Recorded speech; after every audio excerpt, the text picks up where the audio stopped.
Selamat malam Bapak Ibu jemaat sekalian yang kekasih dalam Tuhan. Kita bersyukur malam ini kita masih kembali beribadah keluarga di rumah kita masing-masing. Kita akan dengar firman Tuhan. Mari kita berdoa terlebih dahulu. Bapa, kami bersyukur dan berterima kasih Tuhan masih menyertai dan memelihara kami di tengah-tengah situasi dan kondisi COVID yang kami hadapi saat ini. Kami bersyukur Tuhan masih menuntun kami, keluarga demi keluarga, untuk bersama-sama di dalam mezbah keluarga di rumah kami masing-masing. Biarlah firman Tuhan yang akan kami dengar, Tuhan yang menuntun kami dengan Roh-Mu yang kudus. Dan biarlah kami sungguh dituntun Tuhan untuk menjadi jemaat yang bertumbuh di dalam Engkau melalui firman-Mu. Sertai kami di dalam waktu ini, topanglah kami di dalam firman-Mu.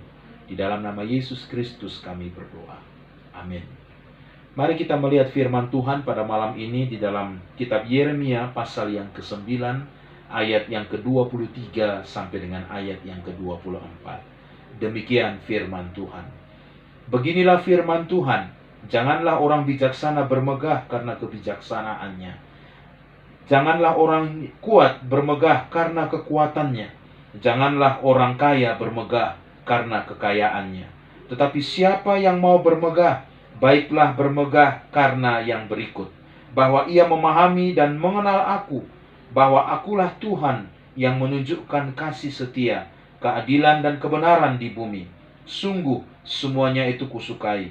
Demikianlah firman Tuhan. Bapak, Ibu, dan saudara sekalian yang kekasih dalam Tuhan, malam ini kita akan bersama-sama dituntun di dalam bahagian ini tentang bermegah di dalam Tuhan. Bapak, Ibu, dan saudara sekalian yang kekasih dalam Tuhan, saya ingin kita bersama-sama kembali mengingat peristiwa Titanic pada tahun 1912, di mana orang bermegah karena kapal yang mereka ciptakan ini adalah kapal yang dikatakan tidak tertenggelamkan. Bapak, Ibu, dan saudara sekalian yang kekasih dalam Tuhan, ada begitu banyak orang yang begitu senang naik kapal ini. Ketika mereka sudah sampai di atas kapal, ketika kapal ini sudah berlayar sampai ke lautan Atlantik, tanpa mereka sadari, kapal ini menabrak gumpalan es, lalu dia mengalami kerusakan, dan perlahan-lahan kerusakannya itu tambah besar, dan akhirnya membuat kapal ini tenggelam. Ada begitu banyak orang, ribuan orang yang tenggelam pada tahun itu, pada tahun 1912, karena peristiwa kapal Titanic itu. Bapak, Ibu, dan saudara sekalian yang kekasih di dalam Tuhan, ketika orang bermegah di dalam kemegahannya, maka semua itu sia-sia. Demikian saat ini kita lihat bersama-sama di dalam situasi zaman saat yang kita hadapi saat ini. Ketika bangsa-bangsa bermegah dengan ekonominya, ketika bangsa-bangsa bermegah dengan kekuatan militernya, ketika bangsa-bangsa bermegah dengan segala program yang dibuat oleh masing-masing negara, masing-masing bangsa. Tetapi ketika kita diserang oleh virus corona ini, maka segala kemegahan itu sudah mulai sirna. Semua orang sudah tidak berdaya menghadapi situasi saat ini. Dan kita hanya bisa melihat apa yang mau Tuhan lakukan di dalam hidup kita. Bapak, Ibu, dan saudara sekalian yang kekasih dalam Tuhan, malam ini kita lihat bersama-sama Yeremia menuliskan bahagian ini ketika orang Israel sudah berada di ambang pembuangan pada waktu itu. Saudara sekalian yang kekasih dalam Tuhan, Yeremia mengakui dan menuliskan bahagian ini, bahwa dia mengatakan ketika orang yang berada, orang yang mau bermegah di dalam Tuhan, maka orang itu harus melepaskan. Dia janganlah bermegah, janganlah orang yang bijaksana bermegah karena kebijakannya. Janganlah orang yang kuat bermegah karena kekuatannya. Dia katakan juga janganlah orang yang kaya bermegah karena kekayaannya.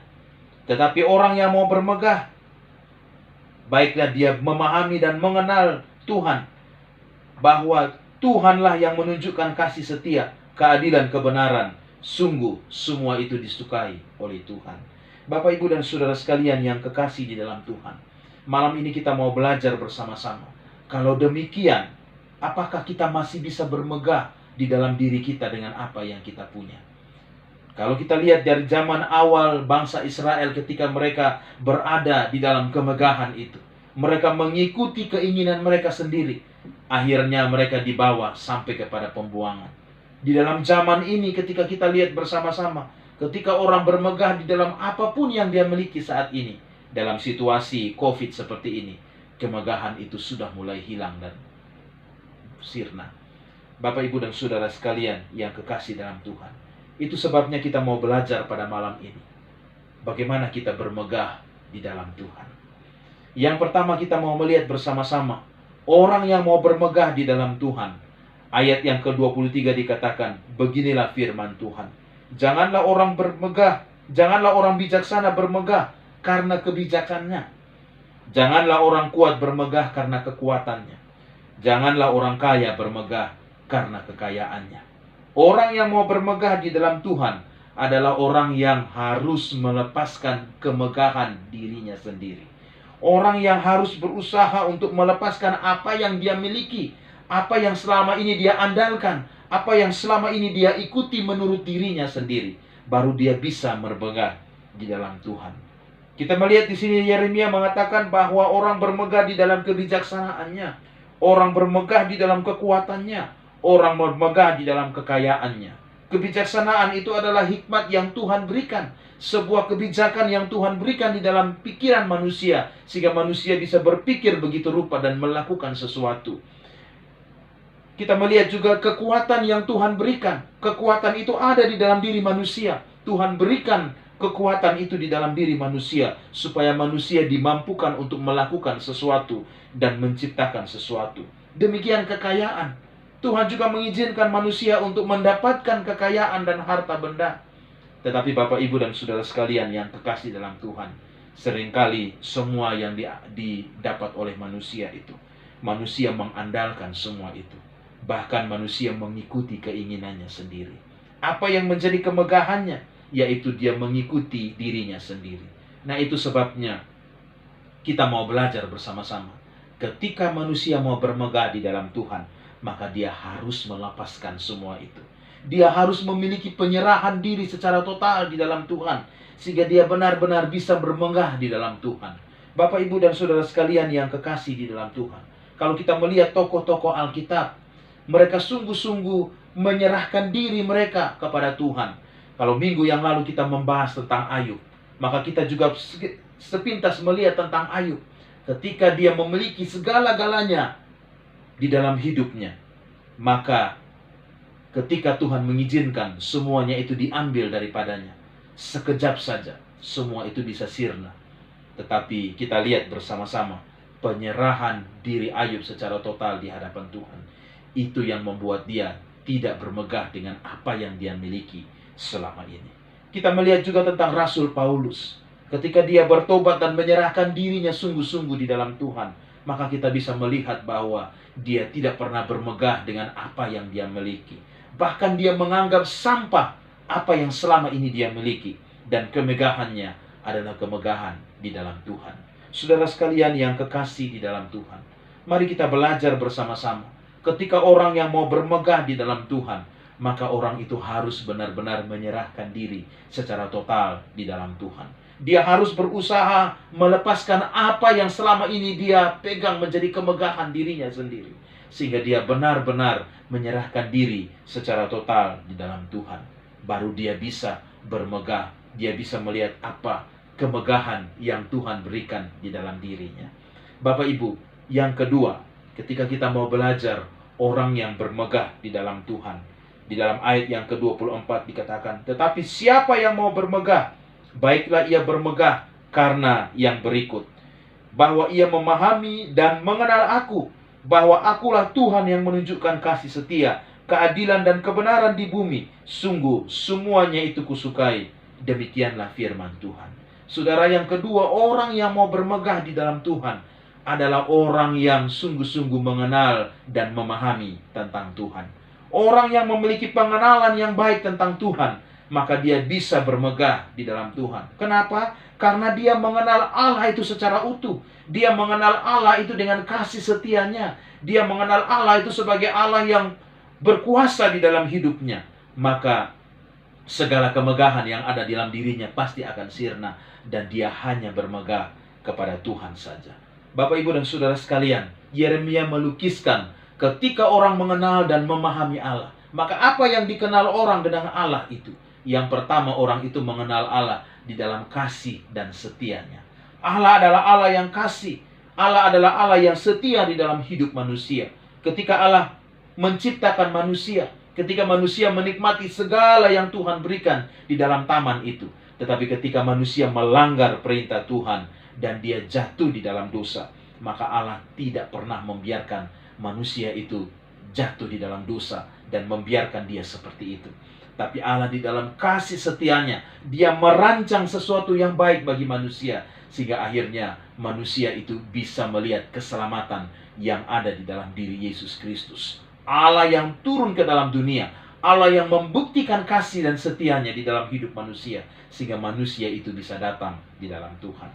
Demikian yang kedua, Yeremia mengatakan juga ketika orang memahami dan mengenal Allah. Apa yang dipahami dan dikenal orang tentang Allah?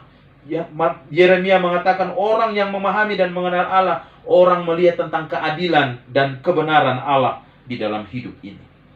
Allah adalah Allah yang adil, Allah adalah Allah yang benar, Allah adalah Allah yang setia di dalam kehidupan manusia. Allah yang adalah Allah yang penuh dengan keadilan. Ketika manusia jatuh di dalam dosa, maka Allah tidak pernah membiarkan manusia seperti itu. Keadilannya itu ditunjukkannya di dalam diri manusia. Diangkatnya kembali manusia itu menjadi makhluk yang berharga di hadapan Dia.